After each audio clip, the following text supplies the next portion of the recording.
There's many ways to highlight photos and enhance their impact after you place them in your album, but you can also affect the impact that they have before they're even developed. Joy McDonnell from EK Success is here to show us how. Welcome, Joy. Thank you. You are going to talk to us today about black and white film and its importance. Yes. Black and white film is a lot of fun to take, and generally people take about one roll a year. And this is black and white film that's professional quality. It's 35 millimeter and has 27 exposures. It's about a 400 speed, so that's great for getting a good contrast in your photographs. So this film right here is actually specifically for black and white. Yes. So that it will help with the things that you're going to tell us that we need to do now. Exactly. Okay. Yes. In black and white film, it's very important to look at your contrast and to get a good contrast between your subject and the environment around them. These dark cows are on a light background, so I have a good contrast and a great photograph. Okay. Now, there are times when contrast can work against you. For instance, if your subjects are both wearing competing contrasting colors, it's too much dimension in the photograph. So this one, let me see if I can hold this up a little. This one is an example of what you think we shouldn't do. Correct. Okay. When you're filming a group or two people, more than one person, you want to make sure that their clothing is similar in color value. Okay. So they should either all be wearing light colors like a pastel or a white faded denim, something like that, or a medium such as khaki colors, your medium blues and greens, and then your darker colors would be purples and evergreens and navy blues and things like that. So you want your people to all be dressed the same. In terms of the value of the color. Correct. And so this one I think is wonderful. I hope this is an example of a good one. Yes, that is. They're both wearing a light colored shirt, and then I have the contrast from the water that comes up to help focus right on the subjects of the photograph. You know, that is wonderful, the way it draws your eye right into the middle. Yes. That's terrific. And in terms of clothing, are there any other things besides the color value? Yes. You want to avoid busy prints and bold stripes, because those tend to distract from the subject and you're focusing more on the clothing. Okay. So you want to stay away from those. And lighting is also very important.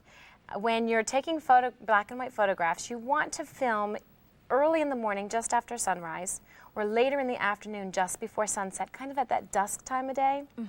That way you're not getting a direct sunlight. In this case, this was taken during the high point of the day, and you can see the dark shadow that I got and the light contrast on his face. I see. So once again, even though, you know, it's focused, you know, this is not the most appealing look. Correct. So what you want to do, if you're using black and white photography on a very sunny day, find a good shady spot. This is the very same day, and I put them on a bench with a good shade. You want to be careful to avoid sort of that mottled sun coming through trees. You just want them in a good shade. So here is, you know, how you're right, because now I really am looking at him and I'm not looking at a distracting shadow. Correct, correct. The other thing that you want to look at when you're taking pictures is you want to look at the getting the face of the person right into the frame of the photo. This captures their personality, and if you look at the picture over there as well. This one here? Yes. You can capture the person's personality in the black and white film, and their eyes really kind of speak to you.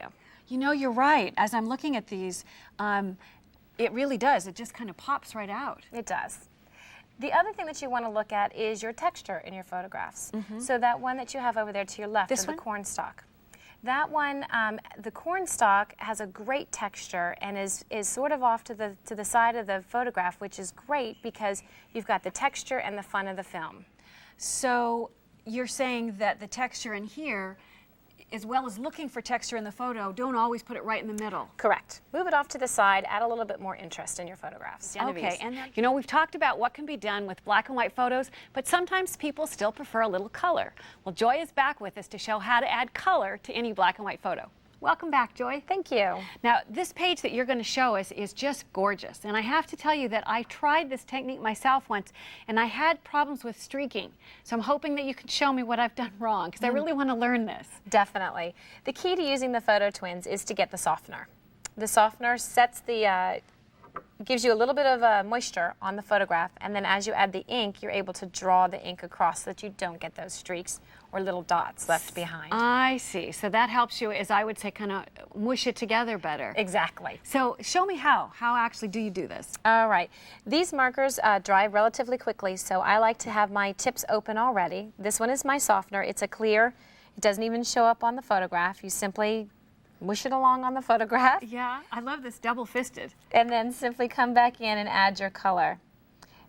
As you've added your color, you want to move in a circular motion so that the color goes on without the streaks. And then go back over and draw the color. So I can see already, not only did I didn't know there was a softener, and I did the whole thing. Yeah, you want to. I didn't use a little bit. You want to avoid coloring in large areas or white areas because it's just meant to add a hint of tint, not to color in an entire broad area. And actually, you had one here that you showed me when you didn't use the softener.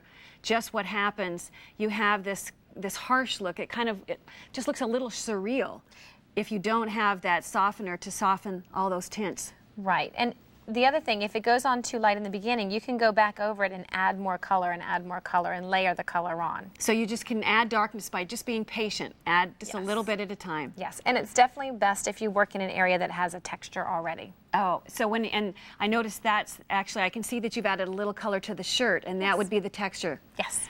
Okay, so this page is just beautiful. And then on this example over here, I can see that you've done, it looks to me like a combination, because it looks to me like you've left the bandana with the stronger look. Correct. But then you've gone back and added just the really soft color to her cheek again. Right. So once again, and this, I was trying to do a photo of my niece, and it was the cheeks that really did me in. So I'm all ears on this one. The cheeks are a little bit tricky. Again, I like to open both my tips. And let me show you, there are two tips on this pen. There's a broad tip and a thin tip.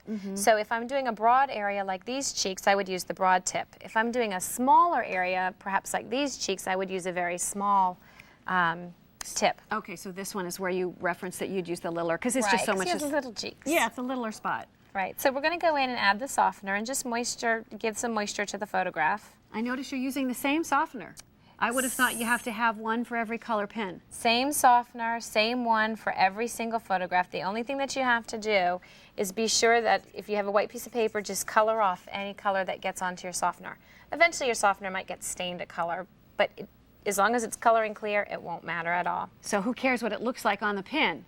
As long as it looks pretty on the picture. Yeah. Now, if you want to add just a little bit of color without touching the photograph, I use my softener and draw some color off the pen. I see. And then put it back down onto the photograph so that I get just a light touch. Yeah, no, I do that with 2 colors of pen when I want to mark on paper. Exactly. Same exact technique. I can see how wonderfully that works. And while you have it here, maybe you could show me the other element that I see that's colored is her flower.